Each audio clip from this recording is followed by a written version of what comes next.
What's up guys, this is Nick at BarBend.com. Today I'm going to be trying out GrubSub. This is a meal replacement that was founded by Jesus Flores, when he was a biochemistry major, and it tries to differentiate itself from other meal replacements a little bit by being like kind of customizable. Like the idea is that it is a pretty neutral taste and you can meant to blend it with like some fruit or your favorite milks or juices to try and produce your favorite kind of meal replacement. Basically, you get about 25% of your daily nutrition, at least that's how it's marketed, and some nutrients you get much more than that, which I'm gonna get into in a little bit. And one little bag here is 500 calories. You're meant to mix with 2.5 cups of water. So I'm gonna mix half as much with half as much water, see how the neutral flavor tastes.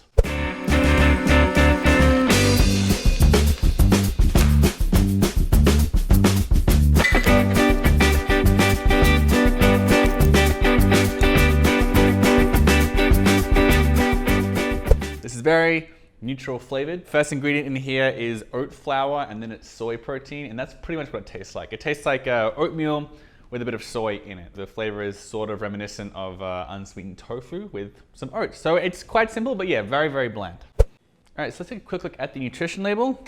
So one bag is 500 calories. You're gonna get 26 grams of protein, 61 grams of carbohydrates, with 8.6 grams of fiber and 3 grams of sugar.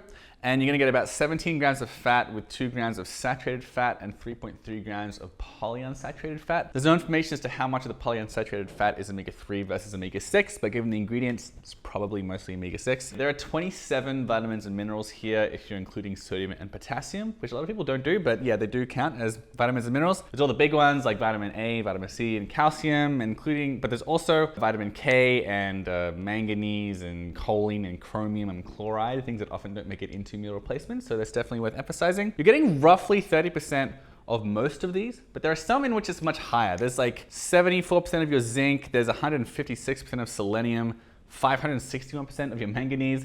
There's not really any information given as to why some minerals are so much higher than others, but perhaps most importantly, I do want to emphasize there's 266% of your daily intake of iron. That could be good news for folks who eat very little animal products, for instance, but that could be bad news for some older men and seniors who are sometimes instructed to limit iron in supplement form. Now the ingredients list is actually pretty short. There aren't that many here. The first ingredient is oat flour and the second is soy protein, as I mentioned. The third is maltodextrin. That is a carbohydrate made from starch, usually from corn when you get it in the United States. And there's some sunflower oil for the fat, sodium caseinate made from dairy. There's dextrose, which is small carbohydrates, and xanthan gum, which acts as a thickener and stabilizer, and there's all the vitamins and minerals as well. Pretty short ingredients list. It is mostly plant-based, but the sodium caseinate does come from dairy. This also contains soy and dairy, which are potential allergens. There's no real information about other potential allergens this might contain. Given it has oat flour, there's a decent chance it has gluten, since it doesn't say otherwise. It is definitely worth emphasizing there are no artificial flavors or sweeteners here, which is gonna be good news for some folks. So as far as the price goes, you can get this in 3 servings, like 3 bags for $9. You can also get 4 servings at a time or 28 servings at a time. When you get 28 servings at a time, the price drops to about $2.13 per serving. If you get them just the minimum amount, which is 3 bags of this, that makes it $3 per serving. If you're getting the 28 at a time, $2.13, that's a very reasonable price. In my experience, most meal replacements are between like $2 and $2.50, so that's right in the money. And especially given the fact this has 500 calories, which is considerably more than your standard meal replacement, it's pretty good value for money.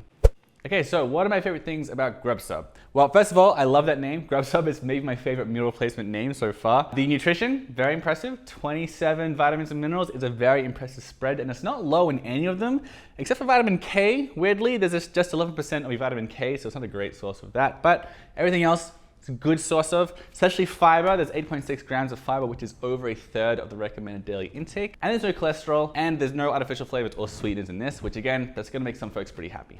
There are just a few things I wasn't quite so crazy about with GrubSub. It doesn't mix very well. There's no lecithin in there to help with mixability. That's worth pointing out. The taste isn't great. It really just tastes a lot like unflavored tofu, so it's like a good base for other flavors, but on its own, I can't say it was very fun to drink. Vitamin K is pretty low in vitamin K. The polyunsaturated fats, I do want to mention, there's no information here as to how much of it is omega-3 or omega-6. Given that most of the fat comes from sunflower oil, it's probably mostly omega-6. So if you're someone who really is quite concerned with their omega-3 intake, that is something to keep in mind. Finally, there's the fact that this is very high in iron, 266% of your daily intake, which is an unusual tactic because I found that a lot of meal replacements are deliberately kind of low in iron because among men and older people in general, doctors often recommend that you don't supplement with iron because it can accumulate in the blood, which has been linked to some potential negative health consequences. I'm not a doctor, I need to get that straight, but I do know that it is pretty common for people to try and find meal replacements and multivitamins that are low in iron, so it's just worth pointing out.